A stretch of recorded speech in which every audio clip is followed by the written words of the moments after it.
Hey guys, welcome back. In today's video, we're going to be talking about early November hunting strategies or hunting the whitetail rut. The rut is probably most hunters' favorite time to be in the woods, and that's because it's a really good opportunity for you to tag one of those older bucks. And while we're not going to be able to go over everything about the rut, hopefully some of these strategies can help you guys find success this season. And with hunting the rut, we can almost pick up exactly where we left off in the pre-rut. And if you guys missed our pre-rut hunting strategies video, I will link it above. But during the rut, one of the ways we can find success is to think like a buck.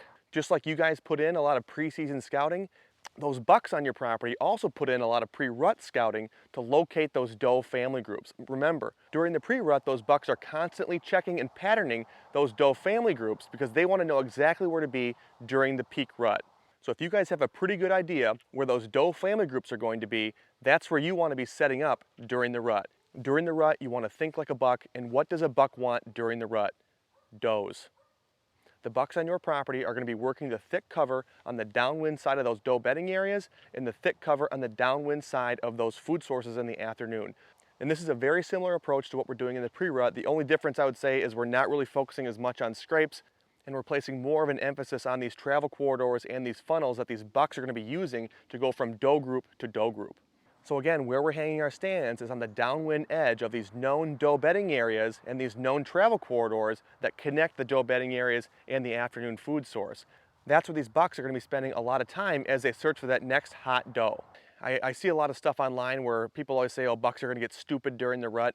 And I really don't see that the bucks are getting stupid. I see that they're still working that thick cover on the downwind side. If they are not with the doe, I still find that these old bucks are being very cautious and they're working the thick cover. They're not running through open hardwoods. They're not running through open fields looking for that next doe. They're still being very careful.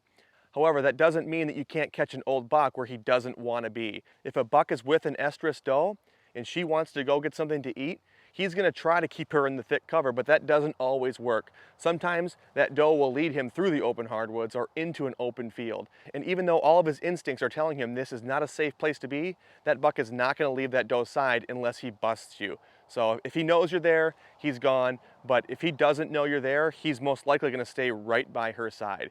Here in Michigan, the bucks are really pressured, and those older bucks do not make a lot of mistakes. But during the rut, I've seen a couple older bucks make some decisions that they normally wouldn't make because they're on a hot doe. And I'll just give you a quick example right here. It was, I think, 2013. We were moving into our evening stand locations, and as we were walking in, there was a buck cruising through the woods, I think at 1:30 in the afternoon.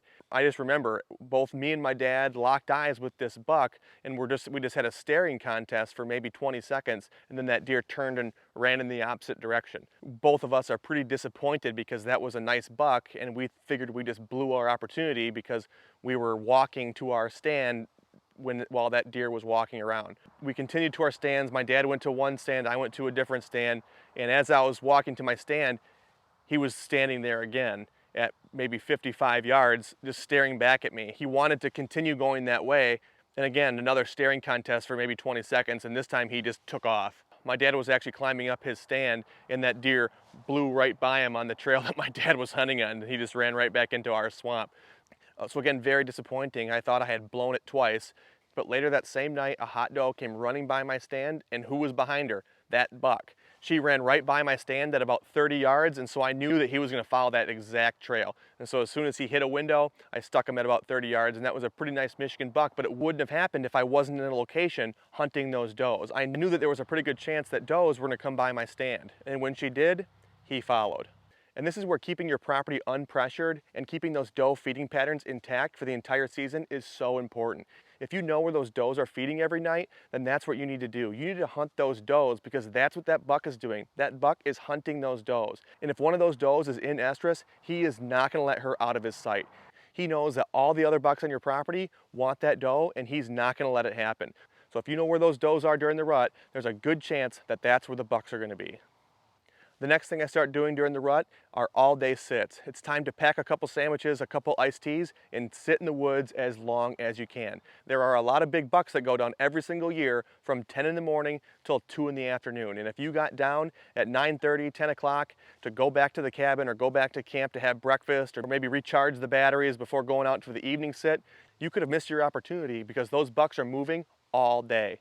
you really don't know when that buck is going to be done with this doe and start looking for the next one. So this is the time of year where you need to be in the woods as much as you can. And even though we are sitting all day, I do like to switch up my stand locations. Like I said earlier, we like to focus more on bedding in the morning. As those deer are coming off the fields at night, they're going to filter back into those bedding areas, bringing those bucks with them. That's kind of where these deer are hanging out most of the day, is in these bedding areas. So if you can set up on the downwind side of that and maybe push in a little bit further than you were in the pre-rut, so now you're right on the downwind edge. You're not sitting off it like you were in the pre-rut. You're right on the edge of it now, and hopefully you have some shots into the bedding area. That's where these bucks are going to be pushing these does around. That's where they're going to be looking for these does. So that's where you need to be. And if you're someone that's more aggressive, this is the time to do it. Now, I'm not saying don't pay attention to the wind and just get right in the middle of that bedding area and what happens, happens. You still need to be smart. Get to your stand well before daylight, sit on the downwind edge, be as scent free as possible, and be as quiet as possible. But this is where those deer are going to be going to in the morning. And if you guys can get in there successfully, you have a great opportunity at seeing a really nice buck. And what I normally do is I set these bedding locations or these funnels into bedding areas, and I sit there till about 2 in the afternoon, and then I quietly slip down, and then I move to a stand location closer to food. Again, you're hunting those does, and those does in the afternoon are going to that food source. If you're back in the bedding area, the chances that you're going to see a deer after 4 or 5 o'clock is relatively low. So you want to reposition yourself and give yourself enough time to get set up for that afternoon bedding to feeding movement. Another thing that you guys need to make sure you're doing during the rut is calling. And everyone has a different opinion on calling or using scents or decoys. But for me, just like with most of my other hunting tactics, my calling is pretty conservative. I don't do much blind calling. I don't do much rattling. I have never used a decoy. I use scents very sparingly, but I do know that there are people that have success with rattling and blind calling and using decoys. I just don't think bucks here in Michigan, or really any heavily pressured area, respond well to aggressive calling tactics. It's my opinion that the deer that are coming into that rattling sequence or the blind calling, they've already gotten shot. But those older bucks that we're after, they don't normally come into that blind call or that rattling sequence. So we 100% bring our grunt calls into the woods with us during the rut. But normally what we like to do is wait till we see the deer, see what he's doing. But if he looks like he's going to be giving us a shot opportunity, we're not calling. However, if he is out of range and he's moving in the other direction, we will hit him with a contact grunt to see how he responds. But if he doesn't respond, I do like to hit him with one more just to see what happens. But if he doesn't respond after the second grunt, I don't really push the envelope because I don't want to risk spooking that deer. As far as scents go, we have had some success with them.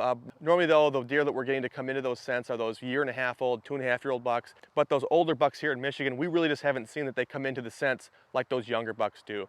And now with CWD, or chronic wasting disease here in Michigan, the DNR here have placed a lot of restrictions on scents, so we haven't used them in the last 3 years anyways.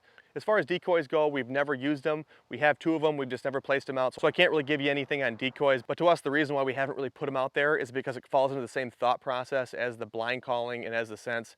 If a buck was going to come into a decoy here in Michigan or these other pressured areas, there's a really good chance that he's already dead.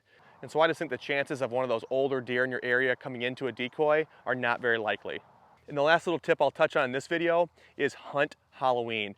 I'm not sure what it is about Halloween, and I'm not sure if you guys have had the same experiences as me, but it's almost like there's a starting gun, a few of those does go into heat, and those bucks just start running. There are some other great days to be in the woods during the pre-rut and the rut, and a lot of that has to do with the weather, maybe the moon phase or moon position. But for some reason, Halloween, regardless of the weather, regardless of anything, I've always just seen a ton of deer movement on that day.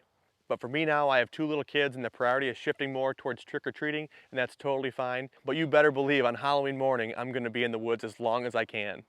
So I know we didn't cover everything about the rut, the different stages of the rut, but hopefully some of the strategies that we talked about in this video give you guys a few more opportunities at your target buck. If you guys do have any questions on hunting the rut, or you guys have any strategies yourselves, maybe some tips on how and when to use decoys, please drop those comments in the comment section below. I'll get back to those as soon as I can, and we will see you guys in the next video.